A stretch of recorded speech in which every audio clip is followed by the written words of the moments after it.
I don't think we need a mic. It's very.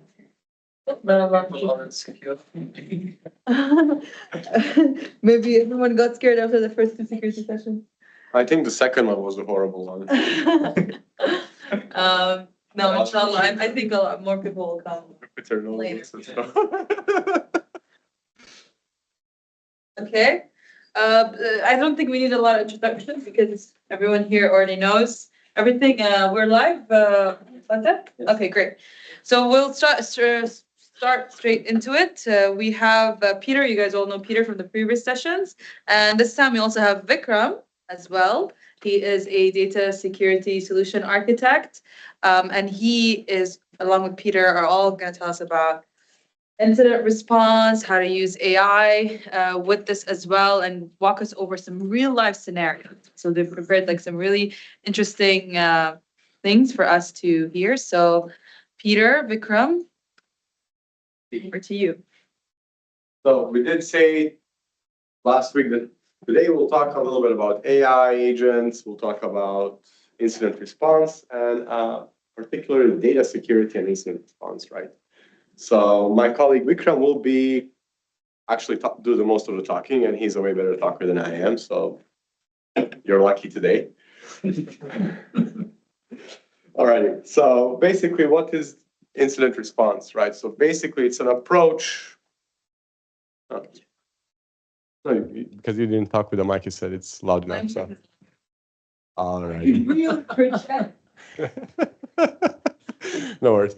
So practically, it's an organized approach for detecting and containing and recovering from a cybersecurity incident. But what I want to say is primarily not every alert or incident in your platform is really a incident, right? So it might be a false positive, false negative, so on and so forth. But primarily, this is something what you need to understand as a definition of an incident, right? What's your goal during this time is basically minimize damage, recover your system, and prevent the next one occurring. So we have 2 terms: event, anything that is observable in your system, network, whatever your data lives or whatever you're getting telemetry from. And incident, basically, it's an event that harms the environment itself, right? So if you know CIA triad, confidentiality, integrity, and availability. So basically, we call an incident a harm that threatens any of these 3 components. So NIST has 4 phases: preparation, which means that we have to prepare for an incident with policy, procedures, and so on and so forth. Detection, analysis, containment, eradication, recovery, and post-incident activity. And this is performed in a loop. So once we reach phase 4, we learn, we go back to preparedness as well, right? Which means that we will update that particular phase. Key activities: you need to draft your IR plan. You need to train your team, whether running by tabletop exercises, whether you do red teaming, purple teaming, penetration testing, so on and so forth. You deploy your tools, you enhance your tools, so on and so forth. Second is detection and analysis. So basically, this is where your tools detect that there is an active incident, or probably you'll hear in the news. That's also something very interesting, right? So you might find out in the news that you've been breached, right? So ideally, you will see that by yourself. You'll get that information that will start the IR process. And what happens here? Basically, limit the damage, which is containment, eradication, remove the threat from your environment, recovery, restore your systems to the previous functioning state. Last but not least, we talk about post-incident activity, which basically you run a post-mortem, analyze what has happened, lessons learned, and update playbooks, update processes, documents, and everything else in your organization. Hopefully this is clear. Alrighty. So we did say we will talk just a little bit about AI and agents, right, from my perspective. Sorry? Right. So I will just reshare my screen quickly once I found the right page. All right, found it. Share. And excellent.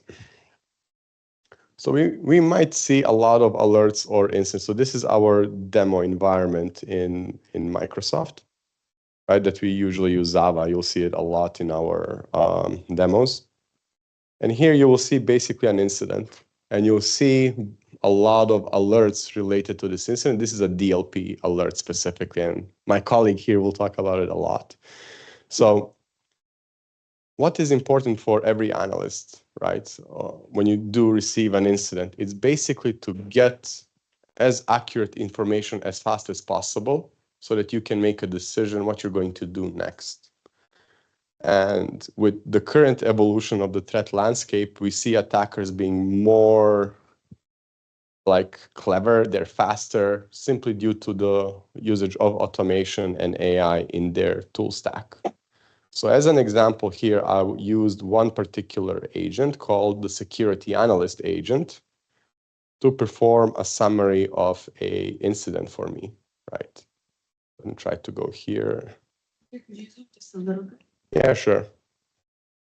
So I asked him to use the Security Analyst agent, provide me information about the incident and potential remediation steps, right? And you will see basically the Copilot running. This takes sometimes a little bit of time. It will find out the incident, all alerts to it, and provide you with a title, summary of that particular incident, who is involved, what's the impact, what is the application, how many alerts there were in that particular incident, interpretation of the activity, what has been done, what is at risk. So it will tell you a single document test doc Copilot is affected, so on and so forth. So a lot of summarization is done by these agents, right? And we have multiple, not just for summarizing incidents. There are DLP agents, there are agents for threat hunting and many other activities.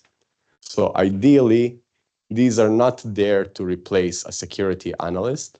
These tools are here to help you summarize data. They're there to give you the contextual awareness or situational awareness and help you throughout the incident at a much faster level than human would analyze the data. That being said, if you have any further questions around agents and incident response, feel free to ask. Otherwise, I will hand it over to Vikram to talk about data leakage prevention and everything related to it, data security. Peter, I just have a question about. Sure. So this is in the Defender portal, Correct. and it's just available like that? Like, do I need to enable anything extra, any extra licenses? E5 users do have already, if you have certain number of users, you will have access to the Security Copilot, or you can subscribe to Security Copilot in the Azure portal. So how is it different from the other Copilots? So underneath it just talks, like, what's its sort of It's knowledge base? completely different reasoning and grounding. It's Okay. grounded on security data. So Security Copilot is specifically grounded on security data, and it's optimized to basically provide you security context, right?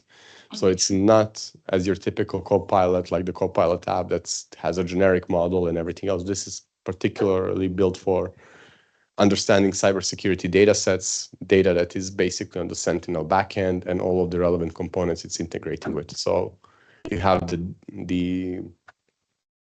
this particular agent that looks into all the alerts. It can then basically draft KQL queries. It's specialized in KQL queries. You have the threat hunting agent that converts natural language into KQL, but you need to describe sometimes if it's a custom table, right? So it all depends on the particular agent. How do you see all these agents? Like, is there a place where Correct. all of them are listed? There is a place. So when you see this portal here, you have something called Security Copilot, and you have agents that are enabled in your environment. By default? Not by default. You have 0 enabled by default. You have to enable these particular agents, right? Mm-hmm. So for example, in our environment, you will have some agents that are ready to set up and agents in use, right? And you can see agents in use, and we have multiple of them. Let me just move this one, and you can see attack mapping agent, forensic analyst agent, and DLP Purview triage agent. This will be Vikram's topic as well, right? So you have specialized agents that do a specific function. Like you have the threat hunting that will basically turns natural language into KQL, threat intelligence briefing that fetches threat intel data, and it will give you briefing based on your organization and everything else. Sure. Allocate each of these agents for their tasks, or for each of these agents, do you allocate tasks for them, or they are set up by default? So when you build an agent, or when an agent is being built, you give the tasks, the description, and everything else to the agent, what they need to focus on. And also there is a coding aspect to it as well, if you're building an agent from code as well. So different levels, but every agent is built for a particular purpose, right? And grounded for that particular purpose. You have your hand raised. I have a question, but do you want to ask first?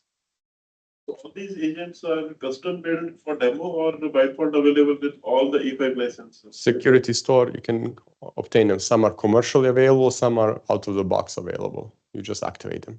So this security store means like as a user, I have created an agent and published on security store. Is that like NuGet? It is like a NuGet or only? It's like a marketplace. Hmm. You'll find different agents that you can activate or purchase, right? So some are activation based, free trial, for example, but some of them are free, some of them you have to pay.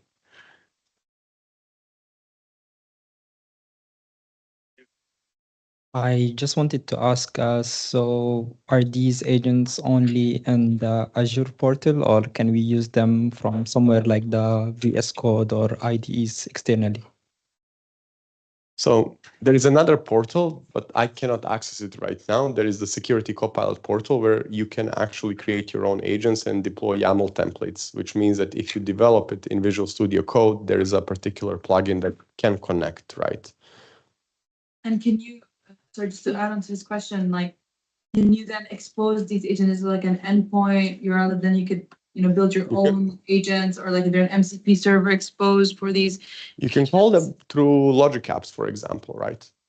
Sorry, what? Logic app, Logic apps, okay. right? So You I mean, can invoke them?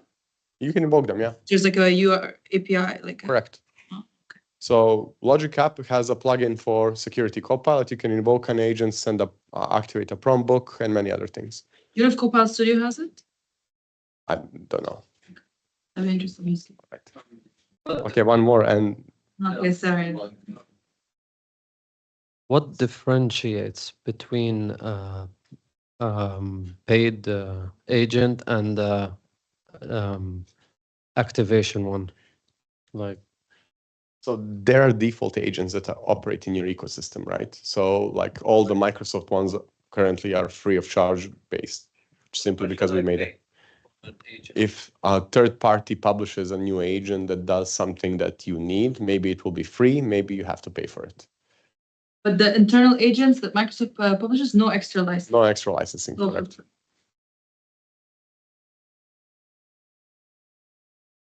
What do you mean?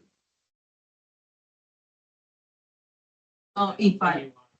You have E5 and secure compute units, right? Mhm. So as an E5 customer, based on the number of licenses, you get a number of compute units. If you exceed that, then you need to subscribe to an Azure service that gives you additional compute units per hour. Compute units here, you mean like token consumption? Token consumption, correct. And there's a way to estimate it? Yes. There is an estimator, correct. Thank you. Yeah. Thank you.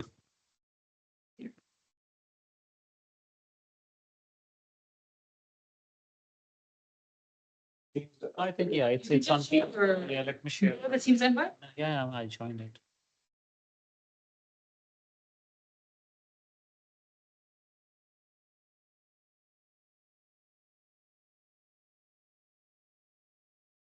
Yeah, better. Yeah.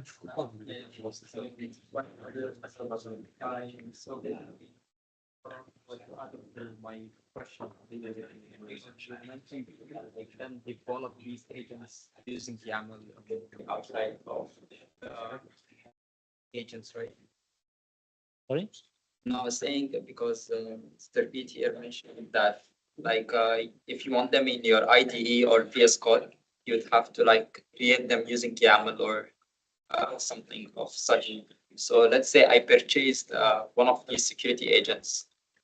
Now I have this premium one, so I don't want to copy it into a YAML file and then have it locally, or how does it work? Oh, I'll talk a little bit about first.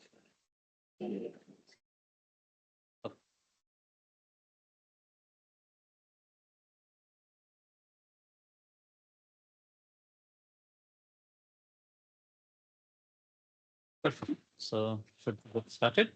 Because I think partner we have got only 1 hour, right? Yeah, but we started a bit late, so I think we can go a little bit over time. Okay, we can extend more. We love listening to you, Vikram. Okay. Thank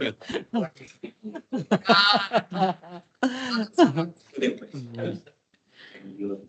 Okay, so we will start with the basic and we will go deep dive into the topic because I don't know what exactly the background of you folks. So I first need to build the story. Right. And when we need to build the story, then only you could able to know what exactly the security topic that we are going to talk today.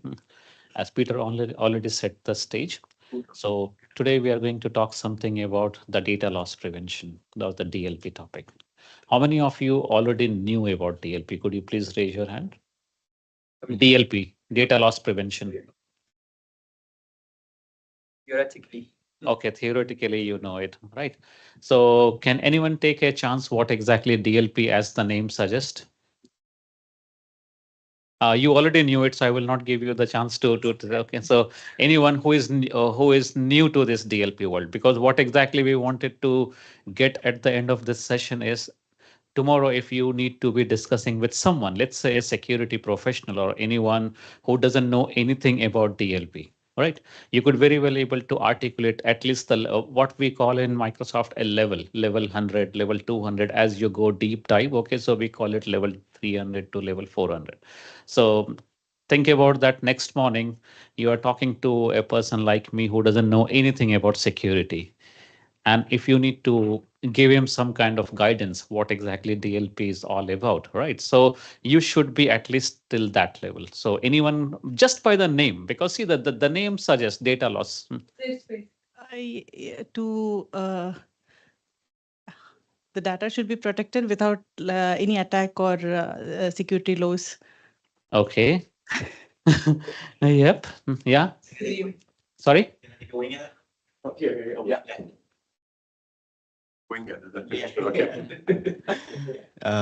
Data is set of tools used to stop unauthorized attempts to data.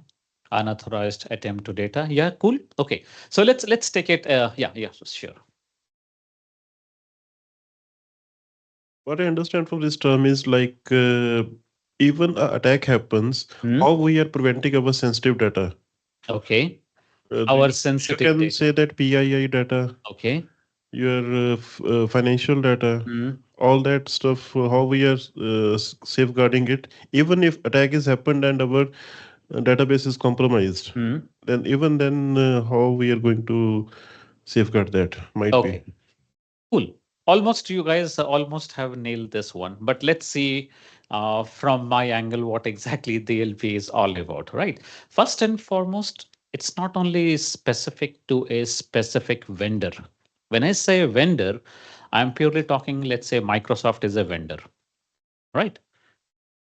DLP is an industry standard, and it could be possible that you are using a product from vendor X, vendor Y, or vendor Z, any of the vendor. What generally happens when you use DLP or the acronym is the data loss prevention, we are stopping the users to send out the data from inside out. If you see firewall, how exactly the firewalls are being done? Outside in, right? That we are stopping the bad actors to come inside our environment. When we are saying about the DLP, what we are trying to say?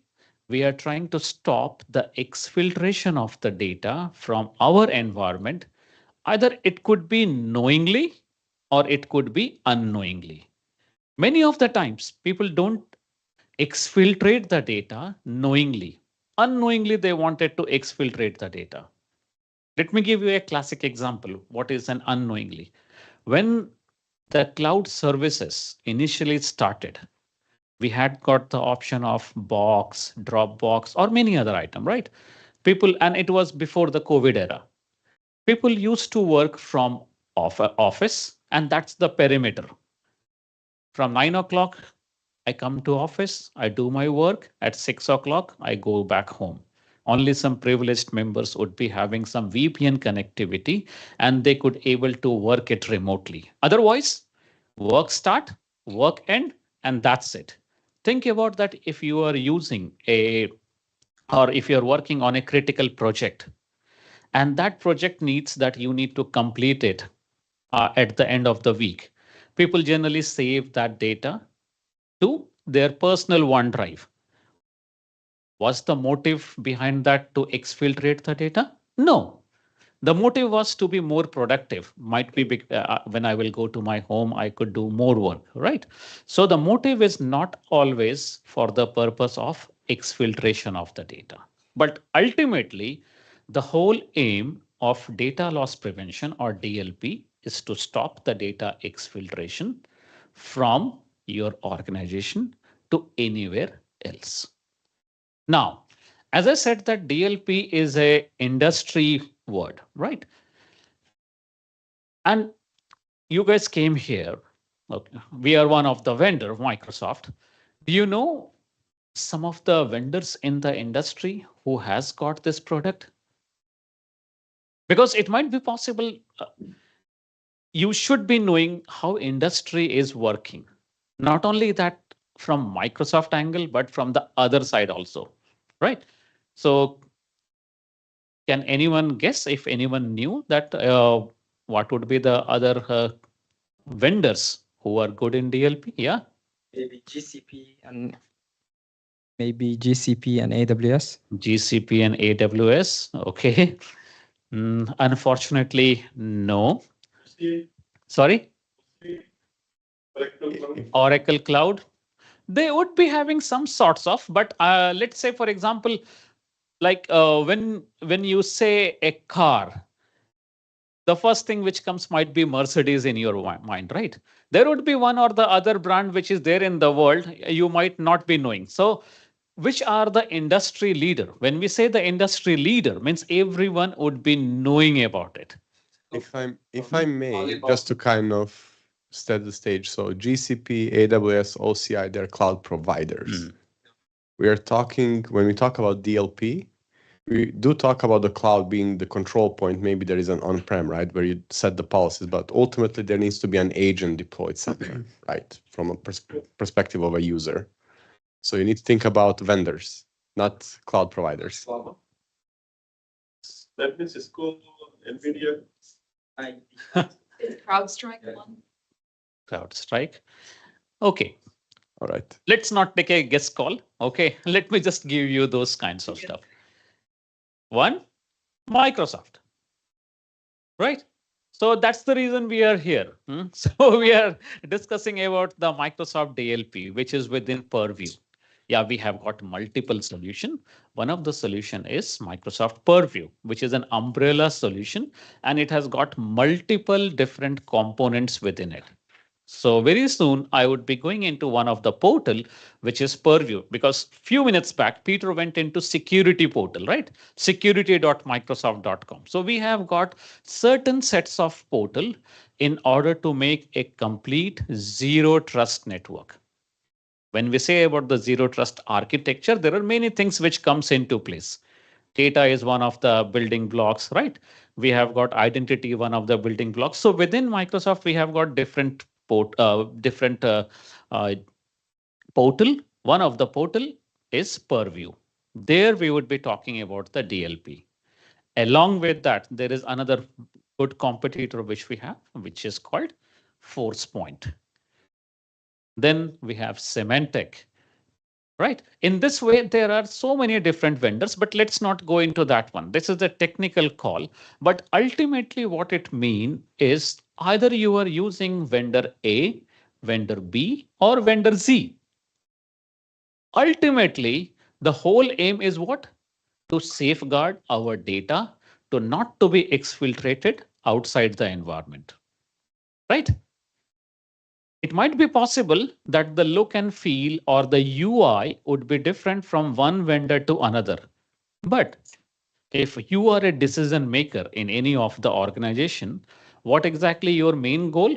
That it needs to satisfy A, B, C, and these many specific pillar. I don't know whether it would be vendor A would be giving me or vendor B would be giving me. So we would be touch basing upon those specific parts, and also because now it's a AI age. When we say AI is a very loosely coupled word because AI is there since 1950, right? We sometimes call it's a Gen AI age. That's again now gone are the days. It's an agentic AI age. Correct. We moved step to another step, right?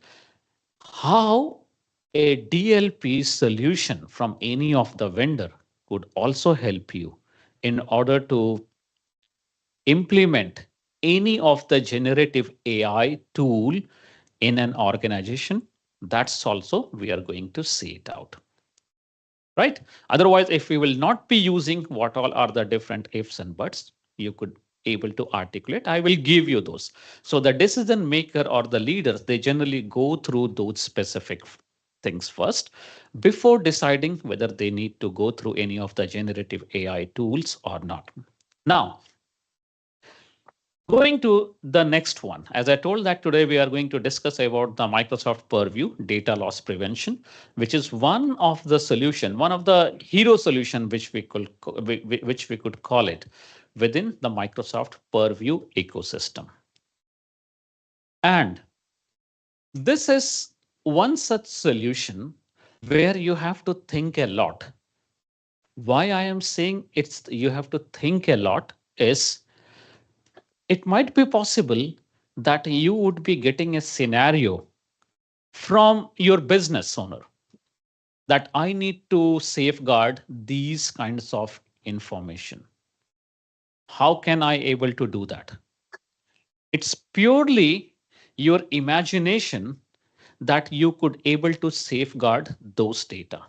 You have got so many different options by which you could able to achieve it. So you could always think when it comes out to DLP, it's an open or it's a blank canvas. Either you can paint Mona Lisa or either you can paint something which Vikram could able to paint, right? So choice is purely yours. So sky is the limit. And I will say why exactly I'm talking about in this way.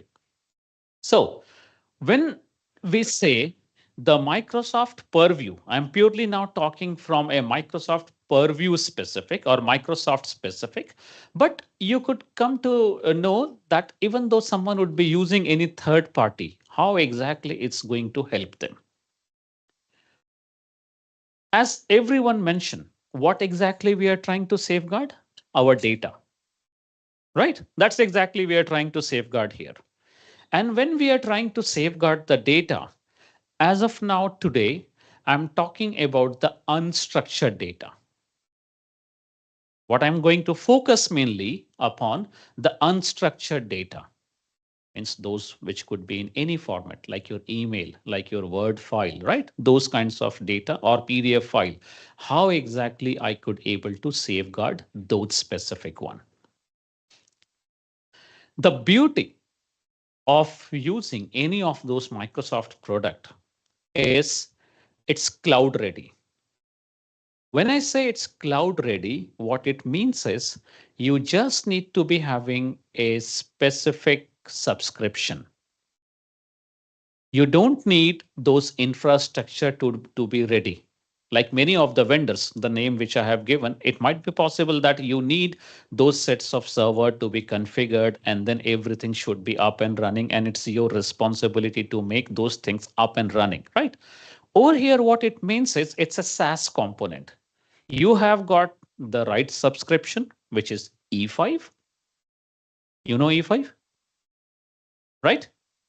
Okay, no. So Microsoft has got a licensing mechanism, which could be Microsoft 365 E3, Microsoft 365 E5, or the newest one, which we have released, is Microsoft 365 E7. So depending upon, so E3, the least number of options you would be getting, E5, something more, and E7, you get the most. That's the frontier model, what we call it. That if you are in an agentic era, if your organization is in this way, E7 would be the best SKU that you could able to use. So think about Lexus. yeah. Right. That's exactly how you could able to compare. So depending upon your need, you could go one step to the second to the third one. So let's not talk about the licensing part. Think about that you have got the proper set of license. What you just need, a role-based access control. You need to be having a specific permission and you need a proper internet connectivity. You went into the portal and you could able to access from everywhere. Who takes most of the responsibility? The vendor. In this case, who is the vendor? Microsoft is the vendor. Now, so that's the reason it mentioned it's cloud native. You don't need to worry about anything.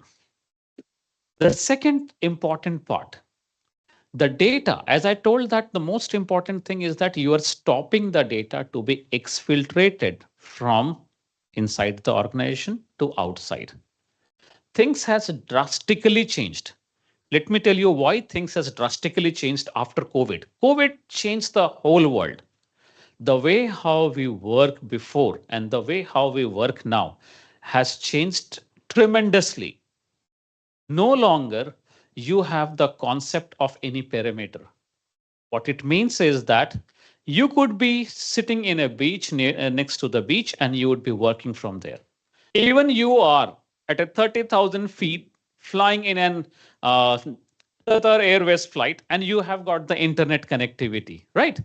So it means at any place, as long as you have got the connectivity, you are connected.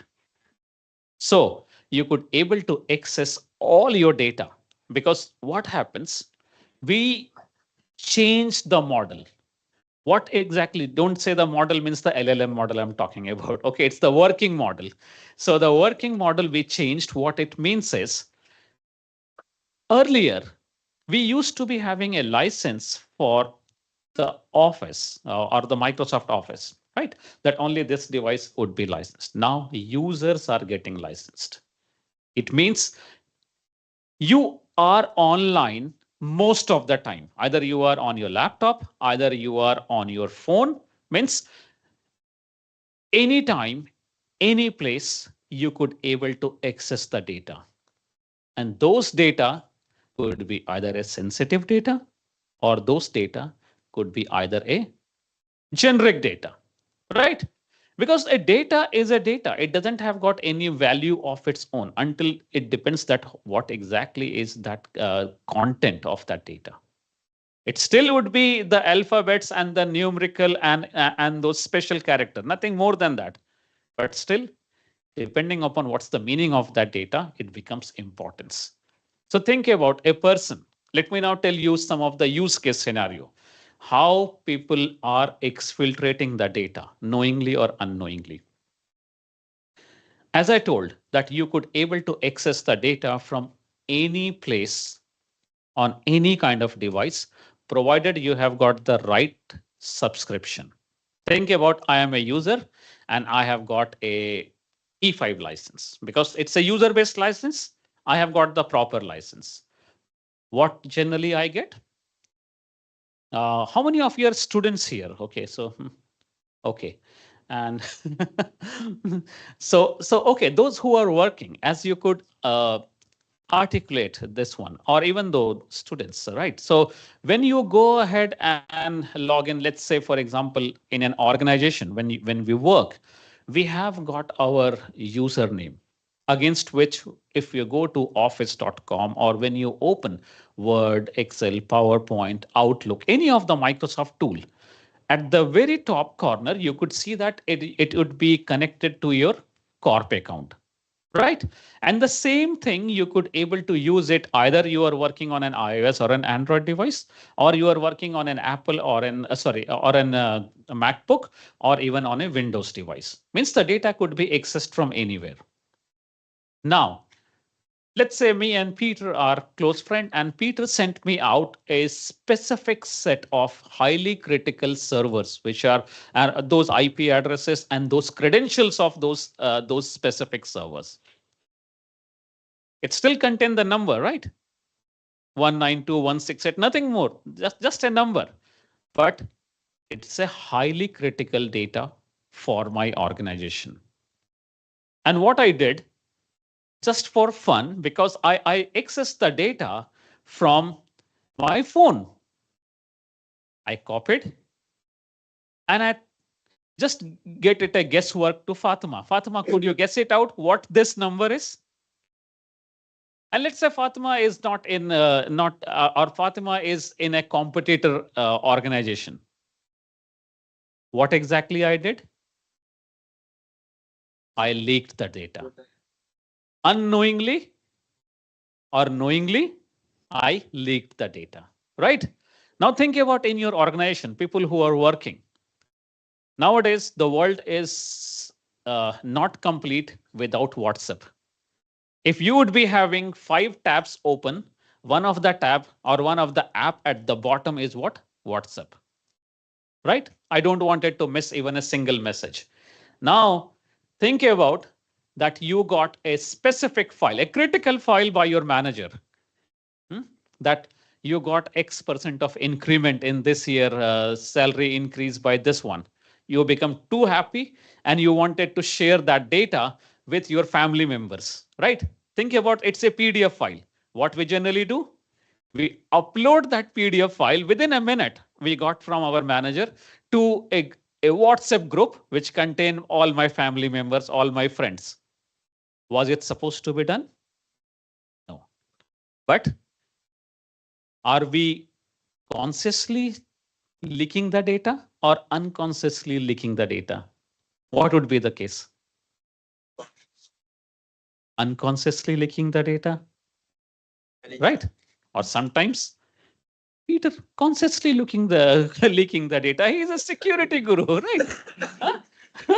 So depending upon person to person, that's the reason we say security is not bolt in. Security is built in. Everyone has to be security aware. This is the whole purpose of this call. That security guys are always the bad guys in the organization. Tomorrow, if let's say you are a security professional, what will you say? You go to your CISO and you will say, boss, in our organization, people are sharing the data in this way. Why can't we do that? Let's implement DLP. So who became the villain here? The security folks. Oh, till yesterday, I was able to share it. Today, you have blocked everything. Correct? So security guys are always the baddest guy in the organization. Why? Because all the convenient part, they are taking it away from you to secure the environment. But how you can able to do that? Using DLP. Let me give you another classic example. In this Gen AI age, right? Now I call it agentic age, but let's go a step back, Gen AI age. Again, your manager has given you a task, a 20-page document, and it's 4:30 in the evening. And he told or she told, please summarize, and I need to do or create a presentation out of it. Think about organization don't have Copilot, right? Organization don't have M365 Copilot. What we generally do? Source. Everyone knew about, right? My 5-year-old kid knew about ChatGPT, that, okay, if my dad is saying whether it's true or false, he goes to ChatGPT and he proved that, oh, dad is correct or not. So we are the knowledge worker. And it's being said that 2026 is the new 2016. Why? Do you apply your brain? I 50% apply my brain, what I used to apply 2 years back. Think about that. I was reading an article and it was being said that the IQ level of the people are decreasing. Why? Earlier we used to think, now we used to delegate. Correct? Now, jokes apart. So what happens? You upload it to AI, any of the AI. If you love ChatGPT, you will go to ChatGPT. If you love XAI, you will go to XAI. If you love Gemini, okay. If you love Cloud, whatever the different way. Unknowingly, and those models are a Pac-Man. They try to eat everything. See, in this world, there is nothing comes free. Even people have to die, they have to buy the poison from the shop, right? So nothing comes free. Why it's coming free? You are the cost. You are the cost. You are giving your data to train that model. You are giving your data to train the model. What you give? A confidential file of the organization, which your manager has sent it out, and you happily give that, oh yeah, now let me go ahead, my presentation is ready. Is it a good thing? No, but we all have to do it in a faster way. This is where DLP comes into picture. And I will show you in real life, okay, from my lab environment, how exactly you could able to block it up. And many organizations in Qatar, if in your organization, if it's getting blocked, so I would be the culprit. Okay. so that's the truth. Because every second organization, okay, I used to tell them the story, or Peter used to tell them the story, or Fatma used to tell the story, that these are the ways by which the data could be leaked. And this is the way how you should be making your environment a safe environment. And which are the tools which could help you out? DLP is the tool which could be helping you out. Yes, sure.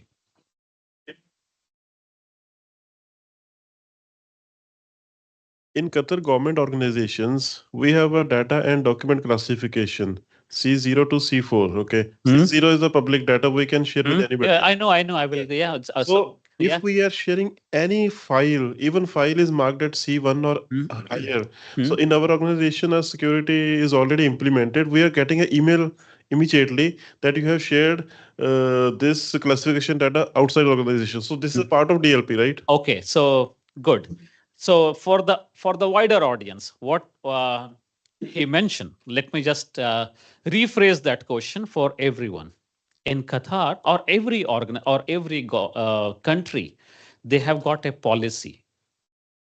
They have got a policy of data classification. As I told, data contains what? Some alphanumeric, some special character, right? What is the content that makes the data special? So in Qatar, NCSA or National Cybersecurity Agency, they told that every data needs to be classified into 5 different formats: C0, C1, C2, C3, and C4. It needs to be classified. C0, the least, and C4 means a country level disruption could happen. That's the C4 level, right? Now, when your data is getting labeled, because based upon the label, I could say that if it's C3, I could say that, yeah, it's more important as compared to C0. That's exactly the mapping of C3. If it's C4, it means it's somewhat more important than C3. It means the amount of guardrails that I need to create should be tight enough that people should not able to exfiltrate that data. So yes, what you are getting it in your organization, it has got a twofold. The first fold is the data labeling. And the second fold is the data protection. Although I'm talking about DLP, but DLP would be at the finest level when you already have classified your data. So DLP then acting as an icing on the cake. Otherwise, if you don't classify your data, how do you come to know whether this is an important data and this is a less important data? What he told is classified data C3. So I can create a logic, and that logic is that let's say the data would be an email, just as an example. That C3, or let's say generally C2 is internal. What does internal means? Anyone can guess. I won't give you the chance to talk about internal, but can anyone guess what exactly internal? I am working in Microsoft and there is a label which is called internal. Take a calculated guess what it could be. Intellectual property of whom? Of organization, right? It's an intellectual property of the organization, which should only be consumed by whom? By the people of the organization, right? If the organization of the company. So if I mark that one as, let's say, internal, and someone wanted to share with someone outside the organization, if I could able to share, then it means I am leaking the data. Correct? So there should be a guardrail that the moment I will choose the label as C1, and knowingly or unknowingly, if I am sending that email, the logic should be, it should be blocked in real time. So yes, that is the concept of DLP. But still, with this classification, DLP or any security tool is only playing a 50% part. A self-awareness is a bigger thing, because it is in user's hand. He can label C4 data as C0 and he can share. So security will not be able to catch that. So self-awareness is one of the very important and Okay. So let me explain what he told. Okay, because he told from the real industry specific. Let me decode that. Think about who got the power of labeling the data? The end user, right? So what he told, think about that the document contains something about a C4. The capability is C4, but I don't know about the data classification. And it's being given that I need to choose. So what I will do? I will choose C0 also, and I could use C4 also. Yes, first and foremost, for any organization to be ready, an end user education is very much required. But think about the other way around. Let me just tell you how to tackle, or how generally we tackle. It might be possible that an intelligent person like Peter could choose intentionally a C4 data. He knew that, oh, there is a guardrail in place that if I choose C4, I cannot able to send that data outside the organization. So what he will do? He will put that as C0 so that the guardrail is not in place and he could still exfiltrate the data. Very much can be possible. So one way was the unknowingly. I choose C4 as C0. The second one was knowingly, right? So If anybody listens to this now, they will revoke my act. so what happens? There comes the work of the security professional. You have to think from the bad actor's mind, because the bad actors has to only one time exfiltrate, and you have to 99.9% also is not good enough. 100% of the time you need to safeguard your assets. So every organization or people who are working in this field, they take out that what exactly would be the important words, what exactly would be the important, let's say, phrases which would classify that, yes, it should be C4 data or C3 data.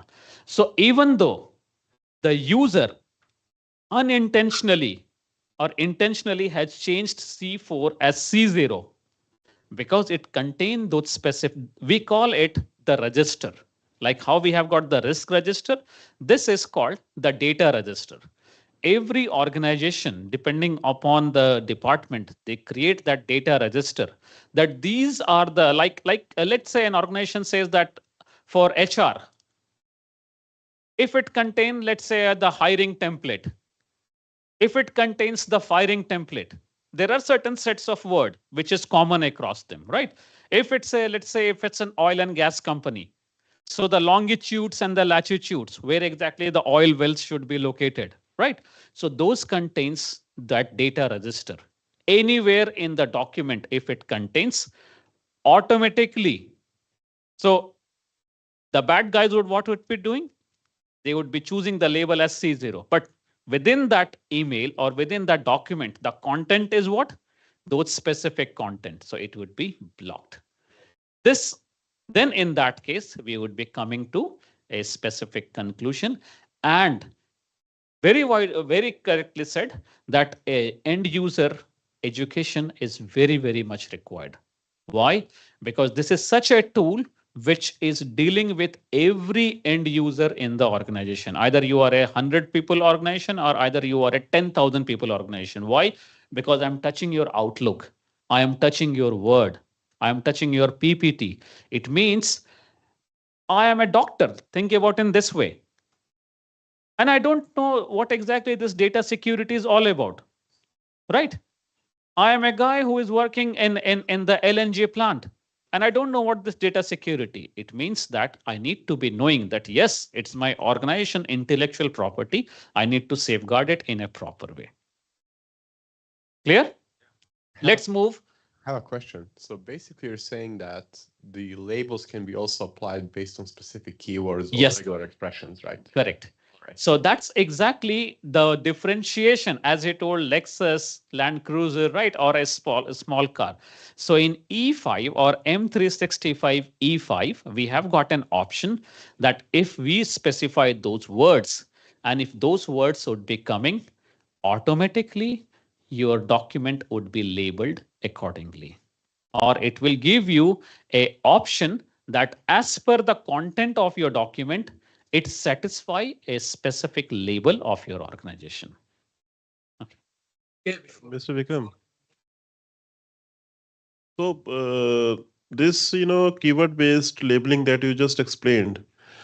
So this can be implemented in any programming language through API or something? Because see, being a part of the government entity, we keep getting this requirement that application should identify we are building a custom application in .NET, okay? Application should identify what type of data is there in the document.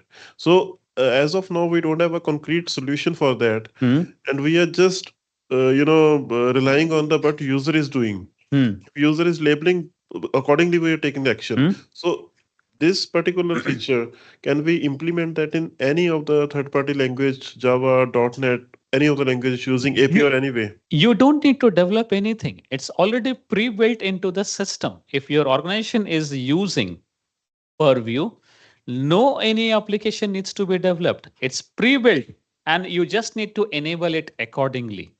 So I apologize. Just one thing here. So I believe you're asking, can DLP be applied into a custom application, right? So if the application is, for example, a custom website and they're dealing with sensitive documents and information within that system, right? Is this what you were asking? Yeah. So is it the document you're talking about or is it the application you're talking about? Which is, as an example, which is considered by all the government entities, okay? So they are providing the continuous documentation and inputs to the application. Correct. So the document labeling they are doing by themselves. Whatever data they are entering inside my web application, which is saved as a structured data, that I can decide. Based on the input given by the user, I can just scan it and I can decide. Yeah. But whatever the documents, supporting document they're uploading, Yes. that I cannot decide Correct. what is there. Yes. So in this case, let's say my infrastructure is on premises Hmm. and I'm storing the document, physical document on a NAS storage. Hmm. So can I implement this inside the NAS storage so that any new document is coming, it should scan it? Correct. Tell me. Yes. So his part is, as I told that we are mainly cloud ready, but in this case, as you introduce something that you have got a NAS storage, right? So NAS storage for everyone, it's a network attached storage, right? So where you could be having TBs of data, which you could able to store it. We have got a concept which is called MIP scanner. It can crawl to those locations, and depending upon the content of those documents, it could very well able to label it accordingly, right? So you can incorporate those logic. Okay. Okay, just before we move on, like I can see two problems here. The first one, the DLP can stop it, can stop the data in the maybe transport layer. If I'm sending an email with Excel file having like some sensitive data, the email gateway can stop it. But on the application level, if I have WhatsApp, how can it stop it? Okay, so yeah, so I will show you in real life. Generally, what happens, and that's a very good question, by the way. So what happens when we say the DLP? DLP acts upon multiple layers, and that's exactly the part where I was coming through.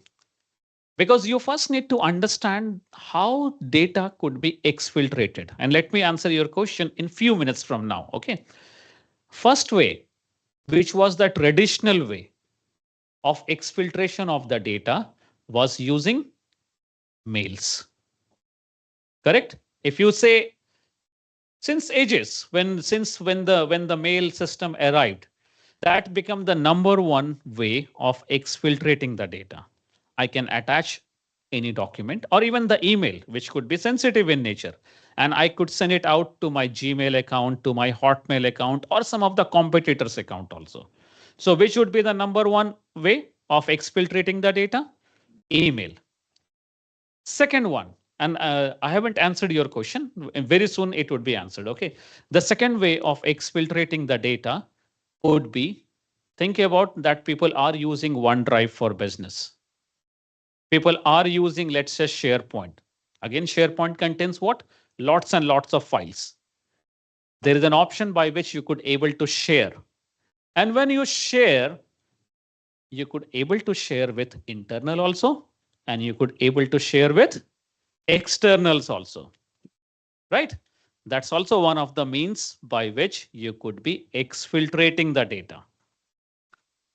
Third way, by the way, because many of you are not from the security background, but whenever you have some time, I will tell you about one of the report which we released last year, and it will be an eye opener, okay, for many of you folks, which is called Microsoft Digital Defense Report, MDDR. Microsoft Digital Defense Report. Go through that document or go through that article.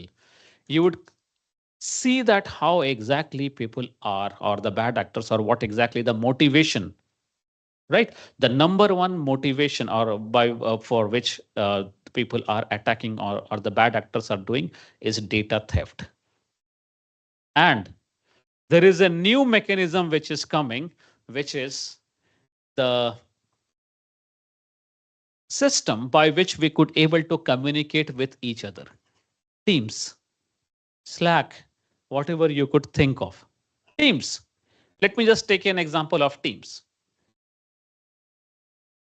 I and Peter are from the same organization. I would be sending to him, might be for the purpose of collaboration. But I am also having Teams and you are also having Teams. Can I able to ping you? Yes or no? Depends on the organization policy. Okay, let's say the organization is very liberal. Then you can. Then you can, right? And when you can able to ping, can you able to exchange the data? Yes. And when you can exchange the data, it might be possible that you could able to exchange the critical data? Yes. So Teams is nowadays also becoming a culprit in data exfiltration. I think some security features there in Teams, like when I received a meeting invitation from anybody, external source from the organization, so I'm not able to share any document inside that meeting chat. So these Okay. are there in place. Good part.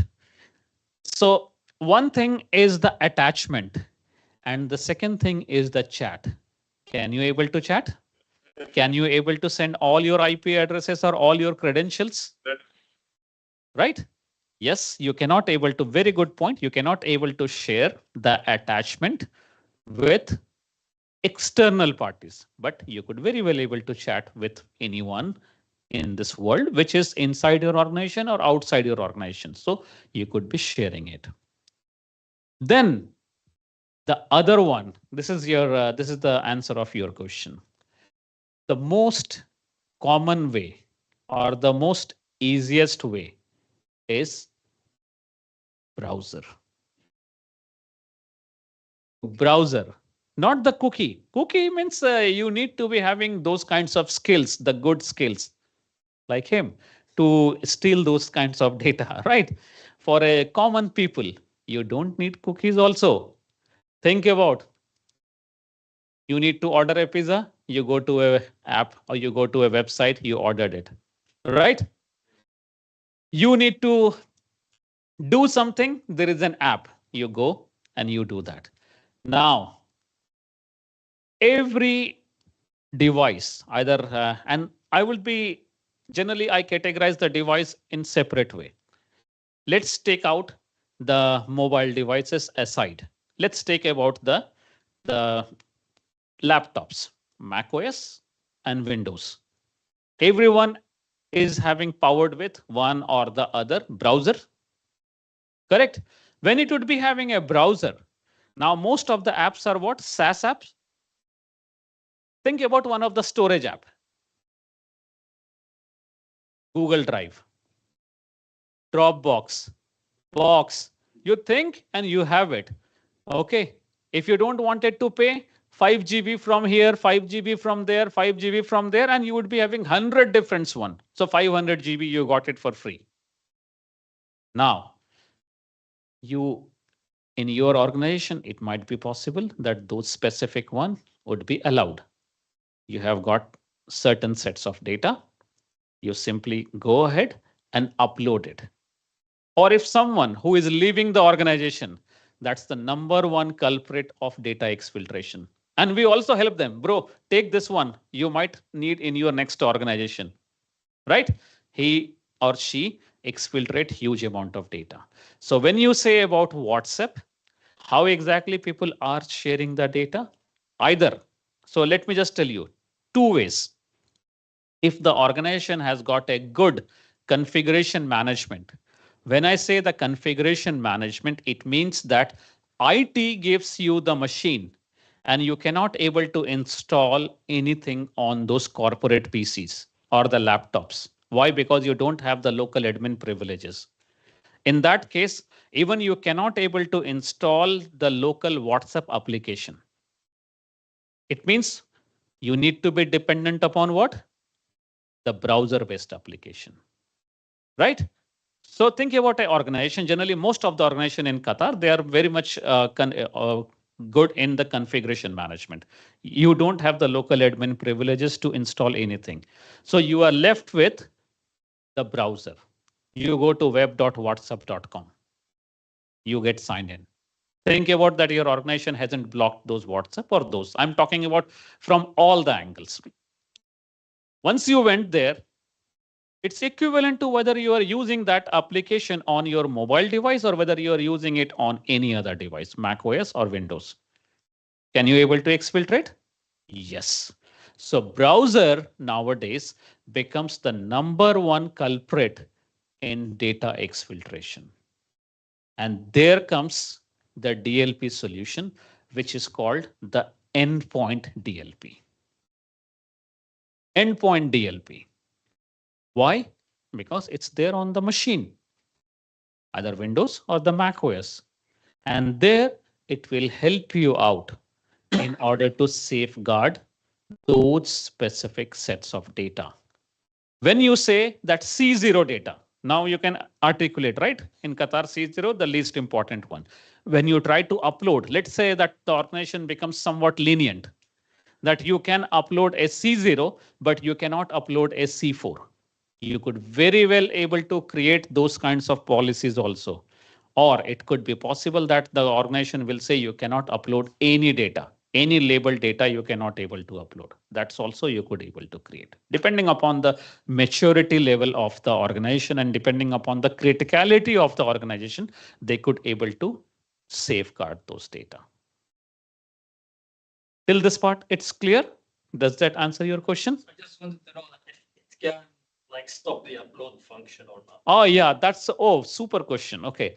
So what his question is, okay, you stopped me in this way. Let me now scan it, right? That's exactly your question. That I take a photograph and now I wanted to upload.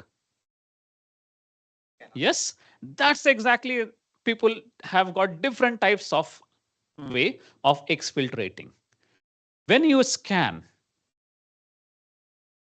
which particular functionality, you could very well able to stop it. That's called the OCR functionality, optical character recognition. If you have specified that, yes, if it contains, let's say, for example, what you scanned contains a credit card. So the computer vision technology of AI could able to scan, and that's exactly called what? The OCR. It could scan what exactly the words or the number that you are typing in. And if it matches a specific well-known kind of data, what I mean by well-known kind of data, take about credit card. When you go to any of the payment site, let's say, for example, from Talabat, you try to order something. The moment you type in your 16-digit code, it gives you, it's a Visa card or a MasterCard. Correct? You don't have to specify. It means that it has got so much intelligence, it can identify. So those are some well-known kind of data. Like an IP address. It has to be, cannot be more than 255. It has to be between 0 to 255. If I will write 256, it's not an IP address. Same goes with the IBAN number, international bank account number, right? Like Qatar ID number. Think about your Qatar ID. It has to start with the number 2. Starting? Right? Correct? Any Indians here? Okay. So just the next two. Okay, think about, okay, let me just give you a guesswork. Do you know how your Qatar ID is being calculated? Okay, some of you know. Okay. All of you, at least only from the front desk I could say, or some from the back bench I could say that it should be starting with 2. But take it in this way. It would be starting either with 2. For many of the folks, 90% of the folks, I can say that it should be starting with 2. Or for some of the folks here, it could be starting with 3. At least I know for me and Peter, it starts with 2. Okay. Now, you know your year of birth. Okay. You know your year of birth. See your Qatar ID. After 2, the next 2 digit is your year of birth. Right? Right? Now, then those who are from India, the next 3 digit is 356. See, I guessed your. Right? Now, should I tell the last 5 digit? So how many digit is the Qatar ID? 11. How many I already guessed? 5. Right? It has to start with 2. It has to start with 3. Then you knew your year of birth. So the next 2 is what? Your year of birth. The next 3 is the ISO code of your country, not the dialing code of your country. It's the ISO code of your country. Okay. So the So the next, so how many? 5 is already done. How much is left? 6. So the 6th is that random number which a computer assign. So if there is a baby, who got who is born in year 2026. Okay, so and let me just tell you, this is the real story. Okay, one of my friend, Indian friend. So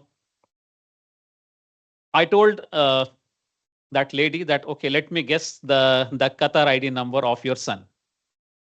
So what should be the first one? And the first 2 or 3, how exactly it should be? If you are born before year 2000, it will start with 2.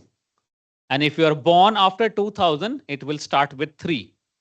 So as I told that some of you, it will start with 2, with some, it will start 3, right? So the baby who is born in 2026, the first would be 3. The next 2, 26.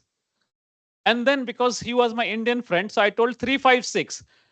And I told, should I tell you the next 5? He got surprised. Oh man, how did you know? So data is just about that, right? So that's the reason credit card and those specific one which we are talking about. So this way, when you would be passing those information, we are talking about OCR, the optical character recognition. So when it would contain a specific data, it would also be stopped. Or if you have created that the extension should be JPG, PDF, PNG, those kinds of, because it contains what? Images. It should also be stopped. You can stop those. And now going to the last part, which is something about the AI. From where exactly you are accessing AI? The free AI, the generative AI browser, right? It should be any one of the browsers, chatgpt.com, gemini.google.com. In that way, you go to the browser. So you can specify those specific common sets of URL that it should be blocked. And then you could very well able to block it. Right? Sure. What if I encrypt the data and that's it? Good question. Then in that case, I would be one step ahead. If you are encrypting the data, I will stop it. I have that functionality. If the data is password protected, or if the data is encrypted, stop the data. You already told me the data is important, right? The data is important, right? Then I should move one more step. It should go to your manager for the purpose of approval. So you have those guardrails all in place, that why you need an encrypted data to be sent. So you could very well able to stop even those things. I can encrypt it, put it in an image. Yeah. Listen. You can, when you encrypt it, put it into an image. What generally happens? Okay, that's a good part. Okay, I'm loving it. So what happens is we have got the way that the data is right now on your machine. That's the reason we have got something called the network DLP. So the network DLP is sitting on the edge. Edge means not the edge browser. Edge means the edge of your network. It has got the capability of TLS inspection. Organization can do. We have got something which is called Sahay or SSE, Secure Service Edge. It could go and monitor even those encrypted data, what is inside that payload, and it could stop the data at that level also. Okay. I will ask a question. There is you cannot escape this. Okay. I encrypt the data, I put it in an image, upload it on WhatsApp, send it. Okay. So what I will do is in that case, okay, and there are many means, okay, people used to exfiltrate the data. That's exactly, and that's the reason you would be a good researcher. Why? Because you knew you are thinking from that angle, right? Because people would be finding it out different ways or different clues to in order to exfiltrate the data. In most of the organization, they stop WhatsApp. Any kind of attachment that you are putting it in WhatsApp, let's say even though allow WhatsApp, any attachment that you are putting it into WhatsApp, it should be blocked. I could add, basically in my school, like most of the websites are blocked. So what we do, if we put the link in Google Translate and we do it, it will open, and we open it through Google Translate, it opens under the hub of Google. Yeah. So basically, it's a different thing. So it goes through for some of them. Yes, exactly. And that's what I mean. That's not 100% proof. Yeah. Day by day, it's increasing. So what I introduced the network DLP also. And now let me come to the Copilot part. The free generative AI I already covered that you would be using it using what? The browser. Right? So on the browser level, you could able to stop those exfiltration. Now, how Copilot, and here comes the stuff. Even though an organization is using M365 Copilot, means Microsoft 365 Copilot, even in that case, they need to do their homework. When we say M365 Copilot, what it means is this is not used to train the model. Earlier, I told that all the LLM models are what? Like a Pac-Man. It used to keep and based upon your data, it's getting trained. That's exactly the differentiator between Microsoft 365 Copilot because your data is your data. It's not used to train the data. Okay. But still, in that case, what could happen? Let me just tell you that if you wouldn't have done the DLP part in a proper way or the segregation part in a proper way, Copilot is just like a Superman. It can go to all, or you can call it like a Sonic. It can go to all the places very quickly. And let me just give you one classic example that if your organization hasn't invested properly in the data labeling, data classification, DLP, those specific one, the data is all across the organization. We say that whatever you have the access, Copilot has the access. Your access is equal to Copilot access. But still, there is a big gap here. If you don't have the access, Copilot can't able to access. But think about a big organization like Microsoft or any of the organization of any site. You would be having tens and hundreds of SharePoint site, right? Tens and hundreds of SharePoint site. As a human being, I only go to few of the SharePoint sites where I daily work. And I don't know, accidentally, I might able to find something one fine day and could able to see, oh, I got some good content in this path.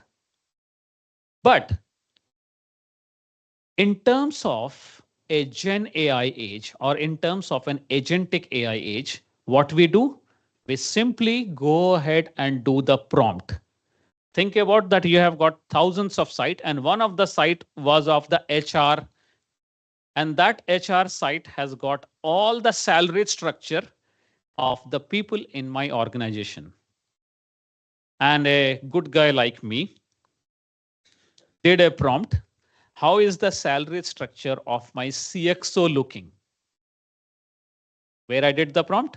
In Copilot. What Copilot can do? It can go ahead and refer to those locations where I have the access. Let's say the SharePoint admin hasn't done the due diligence and the permission is very loosely coupled. There are thousands of sites. I don't know about that site. So till yesterday, I was not going to that site. Today, what I did, I haven't went to that site. I simply sent a prompt injection kind of stuff, you could say, or I simply did a crafted prompt. How is the salary structure of all my senior leaders in my organization? What it did? It went to all the places, including all the SharePoint sites of my organization, because it's like Sonic. And it found out, oh, there is a specific document which is very relevant to what the user has requested. So it will give the response. Oh, the salary structure of your CXOs are looking like this. If it's a CEO, this is the one. This is the compensation ratio for this. And you could refer this document. At the bottom, it will give you. How many of you have got Copilot in your organization whom you are using?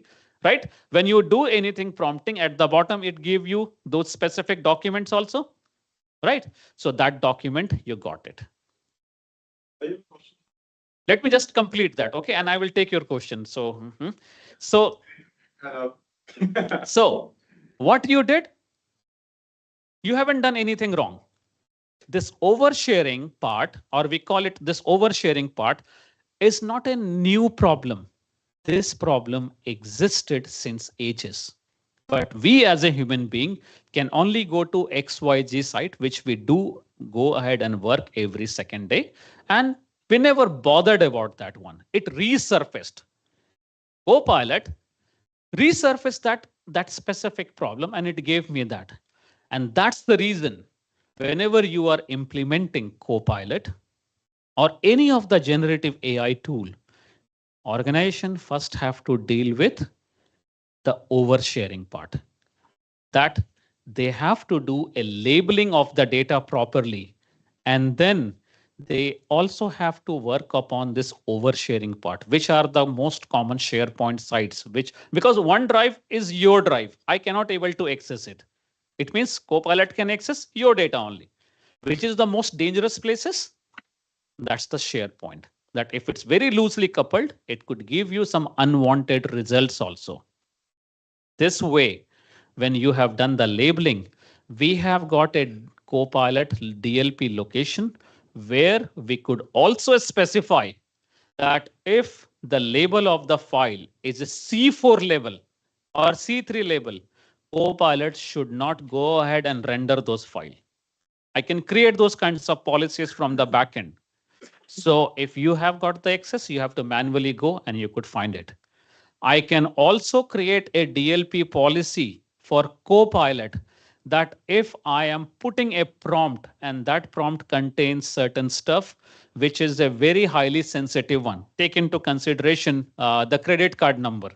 Copilot prompt should go ahead and reject it. It should not go till the model level itself. Means that the inferencing part also, it should not go. Beforehand, it should be curtailed. This way, when any organization would be doing that, they would able to adapt Copilot in a proper way. So, in nutshell, if you could see, we started with the DLP policy of what? Exchange, means the email.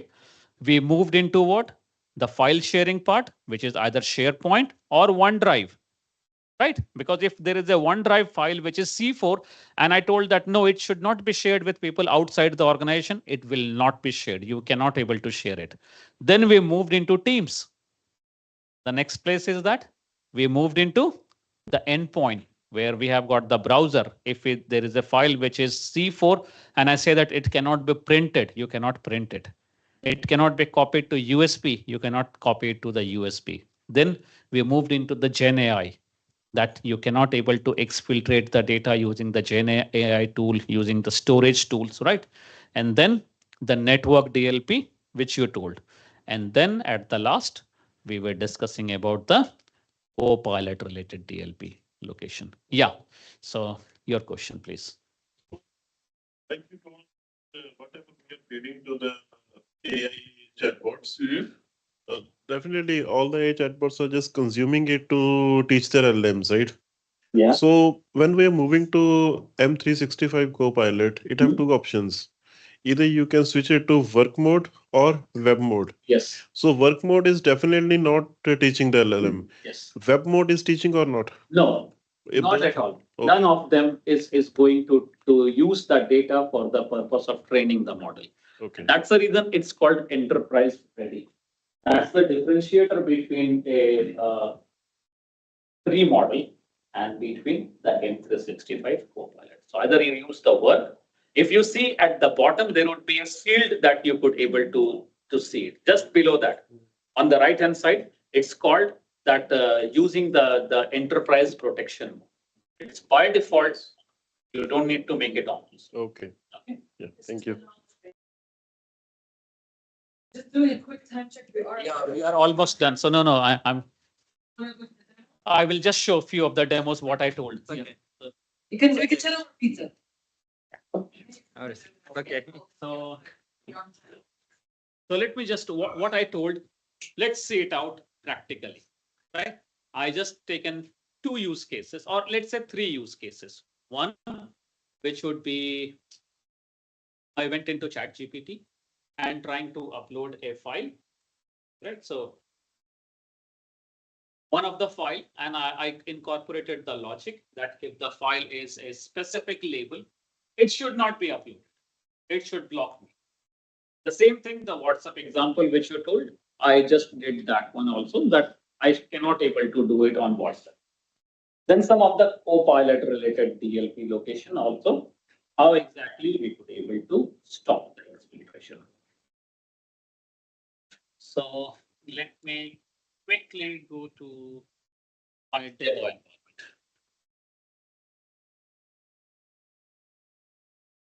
The DLP protected. It's DLP protected. Okay. So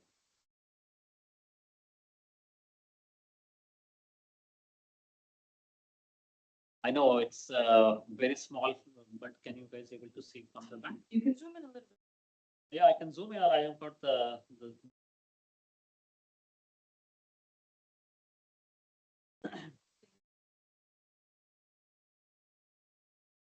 okay, see, I logged into ChatGPT, and in ChatGPT, the example which I told that you could able to upload the files and ask about the summarization of the data or whatever or whatever you wanted to do, you could very well able to upload it here, right?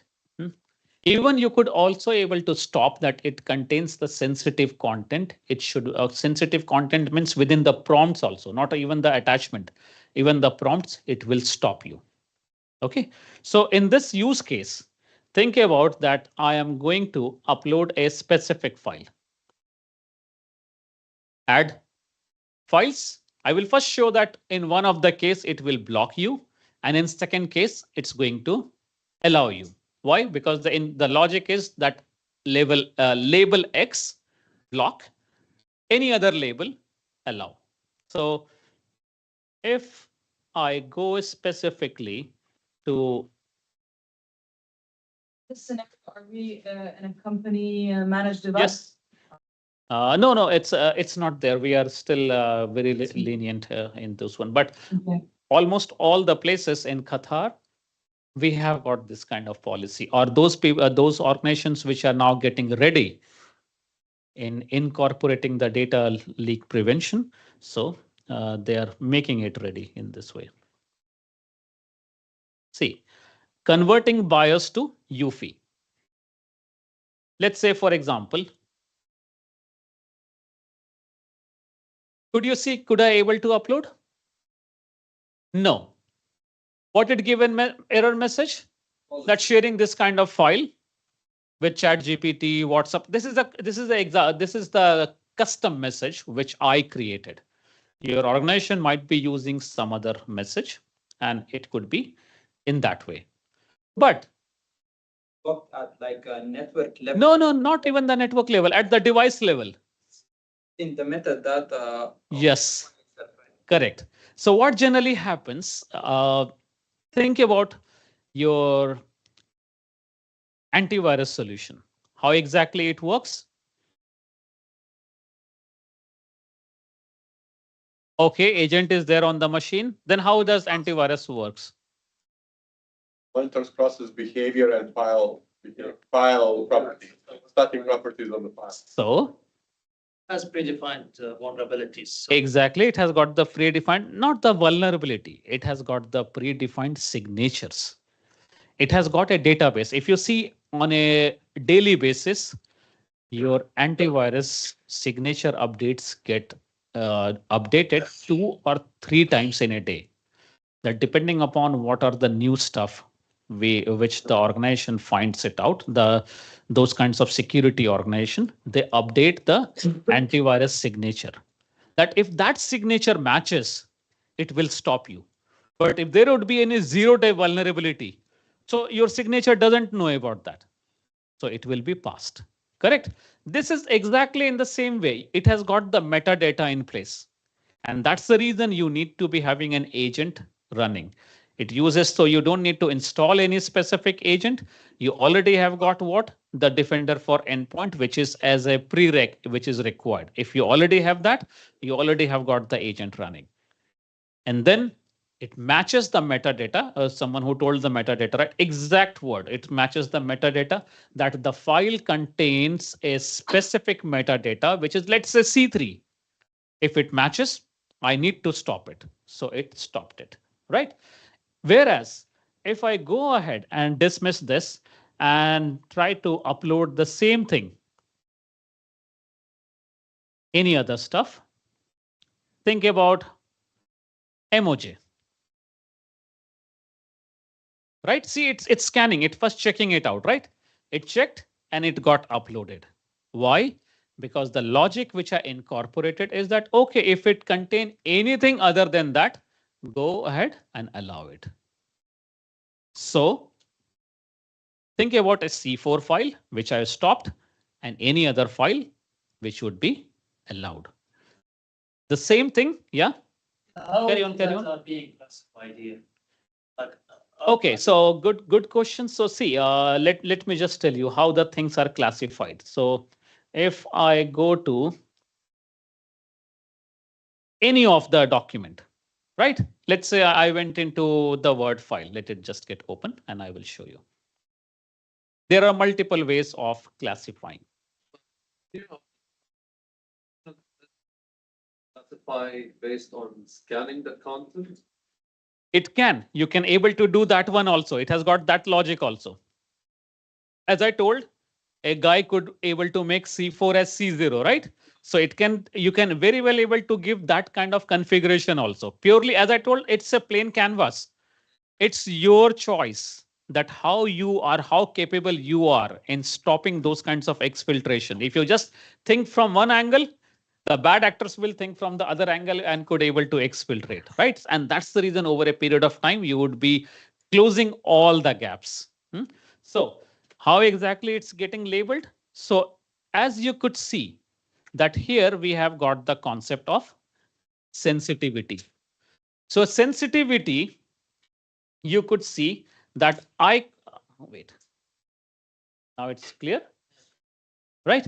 You can able to select any of the labels which is being published by your organization. That's I am the one who classifies this. no. So not really. Again, it is flexible rule. Sometimes the organization will say that every document which you are creating it in your organization, like, see, I haven't touched anything. Did I mention anything here? Nothing, right? But if you could see my document, see the label at the very top, right? I haven't touched anything. So what my organization has done, that this is called the default label. By default, it would be having a general label.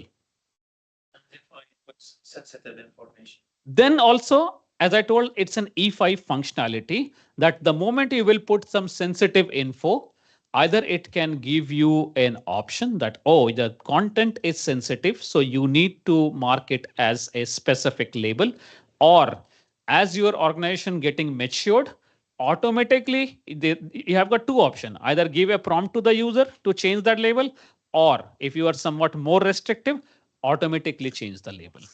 Force it, automatically change the label, right? So this is the way by which you could able to label the documents.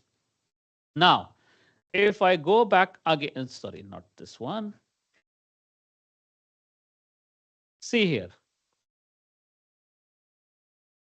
Same is the case because the most common one is the WhatsApp. Every organization, people are exfiltrating the data using WhatsApp, right?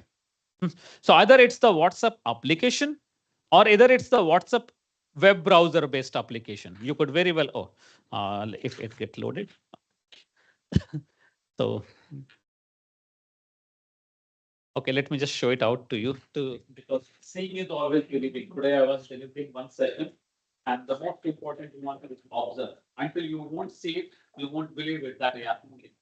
Seeing is believing. Yeah, seeing is always believing, right?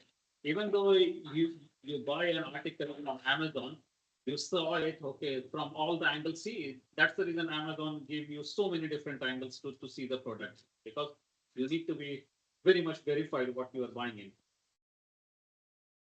Just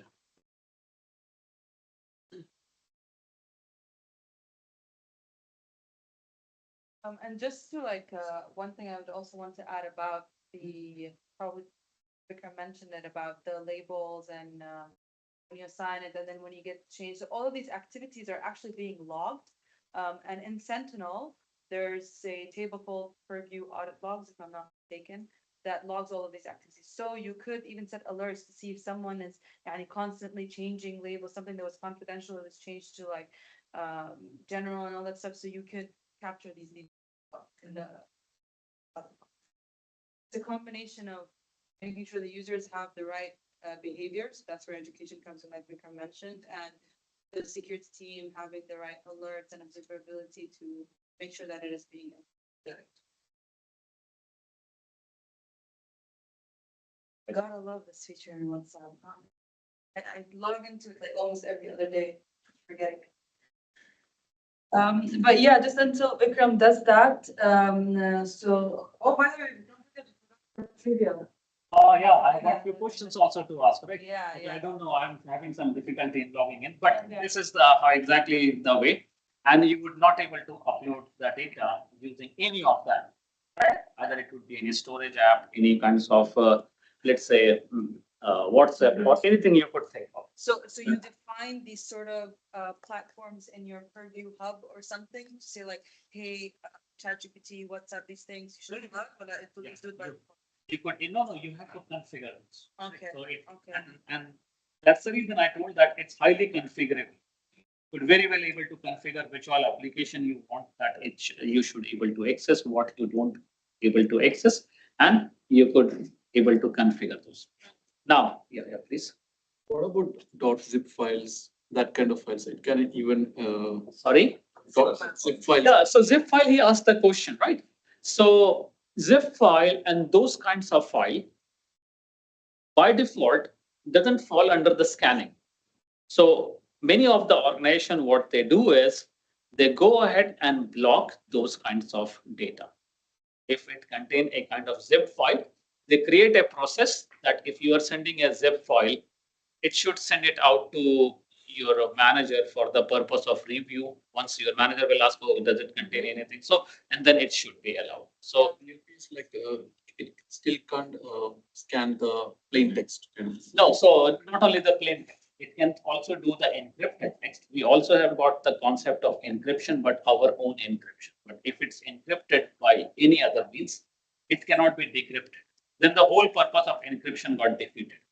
Then that organization has to be completely under the Microsoft. Correct. Not only Microsoft, it's not only a limitation from Microsoft side, but for any of the vendor, the DLP vendor, okay, because this is an industry standard. Once you have encrypted, and if other one could able to decrypt, what exactly it means that your encryption is not that far, right? It's a kind of hacking, which is unethical. That's the reason you cannot able to. Okay, I think let's just go straight into questions. Yes, so We're gonna get really let's cold. go to the question. So Okay. Oh, did you have something? just let's say that I went into a DLP test and I wanted to do a prompting that what exactly are these numbers? And as by, if you could look at those numbers, what this means, they are the credit card. So if you are doing a prompting of, and the prompt contains certain sensitive information, I want that it should not go till the LLM level. It should get stopped beforehand. So I just copied few of them and let me go ahead to my Copilot and say, summarize this, and I will paste it. Right? When I paste it, see the output.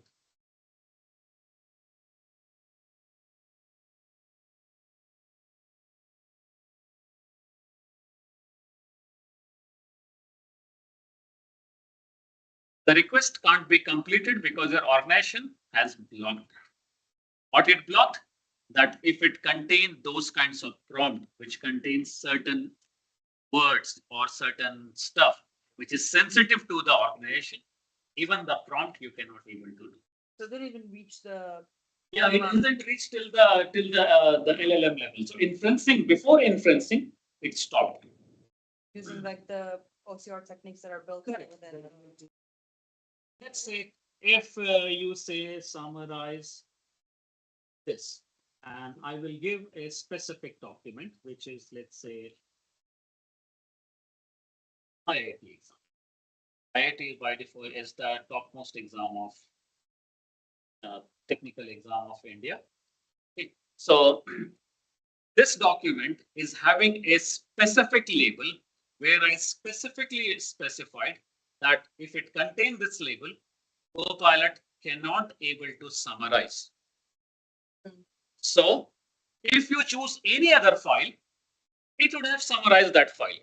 But see, I attempted to access this, but the content is currently restricted by your organization. Right? So the same classic example which I gave you, that how is the salary structure of my CXOs looking? If those labels I did, let's say all the C4 label file, you cannot able to summarize using Copilot. So what would have happened? Yeah. Yes. So, so see, you are a knowledge worker, right? Yeah, now you see, oh, it gave you some more ideas. Okay, let me try this way.